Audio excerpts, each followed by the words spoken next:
शिल्पांचल के शराब दुकानों में लूट कांड के मामले में आसनसोल दुर्गापुर पुलिस कमिश्नरेट को बड़ी सफलता हाथ लगी है।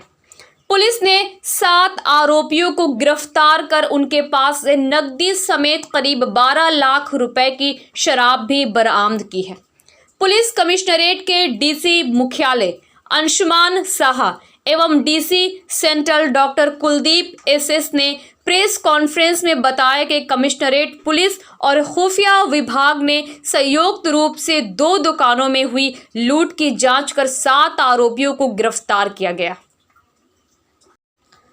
अंडाल थाना क्षेत्र में एक विदेशी शराब की दुकान में लूट की शिकायत दर्ज की गई थी।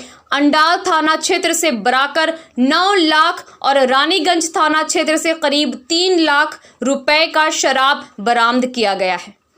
आइए सुनते हैं आसनसोल दुर्गापुर पुलिस कमिश्नरेट से क्या जानकारी दी गई। 5 মে সেই কমপ্লেনে বলা হয় যে 6 থেকে 7 জন ডাকাত বাহিনী একটি মদের দোকান লোকাল মদের দোকান সেখানে অ্যাটাক করেছে এবং বেশ কিছু আমাদের বক্সে করে পেটি যেগুলো থাকে মদের পেটি সেগুলো উঠিয়ে নিয়ে গেছে এবং উইথ ফোর্স ওরা ফোর্স অ্যাপ্লাই করেছে এবং আর্মসও শো করেছে। তো সেই অনুযায়ী আমাদের ইনভেস্টিগেশন শুরু হয় এবং তার পরবর্তীতে একই রকম একটা ঘটনার পুনরাবৃত্তি ঘটে গত 29 তারিখ রাতে এবং 30 তারিখ কমপ্লেনটি আমরা পাই। সেই কমপ্লেন অনুযায়ী আমরা মদের পেটি ডাকাতি করে নিয়ে গেছিল এবং 2 লক্ষ টাকা মদের পেটি নিয়ে গেছিল রানীগঞ্জ থানাতে। আমরা এই গতকালকে রেডে আমরা প্রায় 70% মদের পেটি আমরা করতে পেরেছি এই সমস্ত যারা অ্যাকিউজড আছে তাদের বাড়ি থেকে এবং তাদের পজিশন থেকে। এর মধ্যে কিছু ক্যাশ রয়েছে এবং আরো ফার্দার ইনভেস্টিগেশন হচ্ছে। আসলে আরো বেশি ডেভেলপমেন্ট আপনাদের জানাতে পারবো। আনুমানিক মূল্য কত হবে স্যার?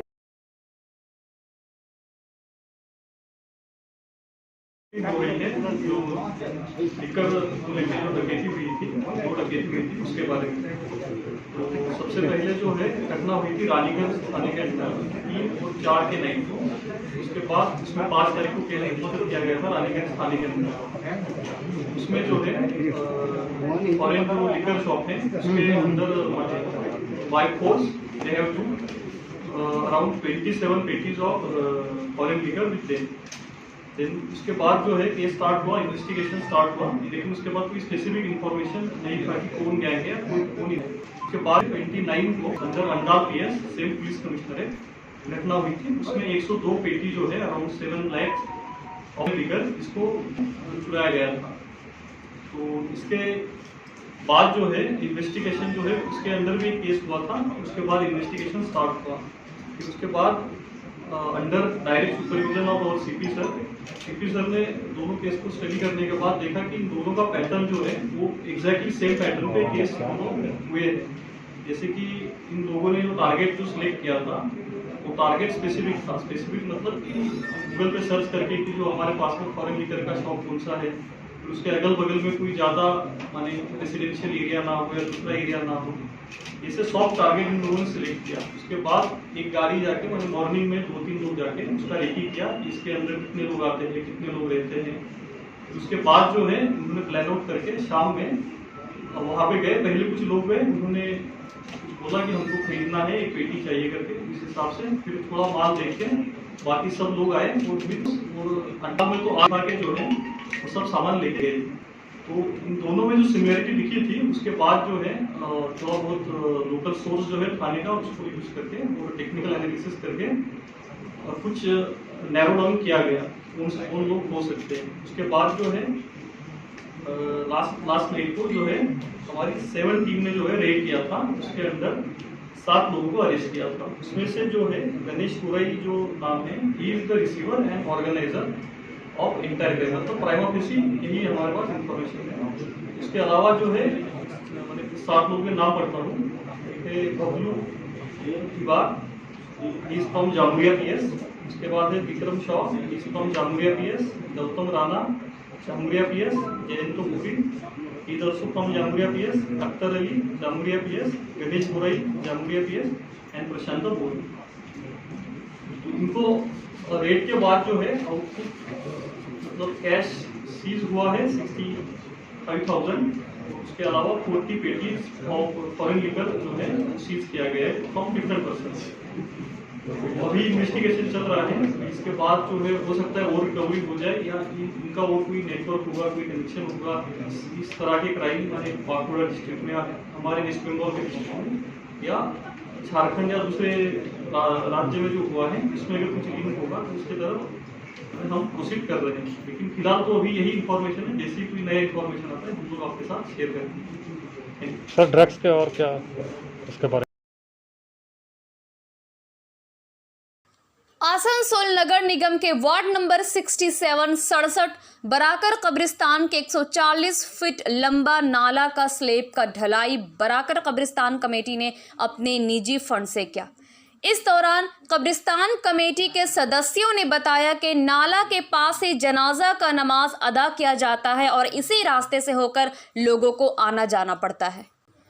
उन्होंने बताया बड़ा नाला को नगर निगम ने बनाकर छोड़ दिया था और कई वर्षों से ये खुला था। इतना ही नहीं, छोटे छोटे बच्चों के लिए भी काफ़ी खतरा था, कारण वर्षा काल में उक्त नाले में पानी का बहाव इतना तीव्र रहता है कि बच्चा तो अलग बात है, अगर बड़े व्यक्ति भी नाले की चपेट में आ जाए तो उनको भी बहाकर ले जाए। इस अवसर पर जामा मस्जिद कमेटी के सदर इरशाद अंसारी, सचिव शमीम गिलेरिया, शमशाद मास्टर, गुड्डू, हसनैन अंसारी और मस्जिद कमेटी के सदस्य के अलावे अन्य लोग उपस्थित थे।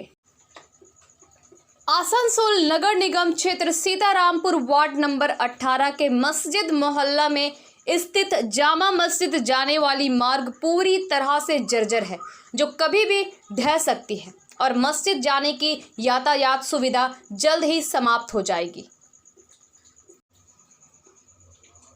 मस्जिद मोहल्ले के स्थानीय लोगों का कहना है कि इस मार्ग की जर्जर अवस्था लगभग पिछले 6 वर्षों से इसी तरह है।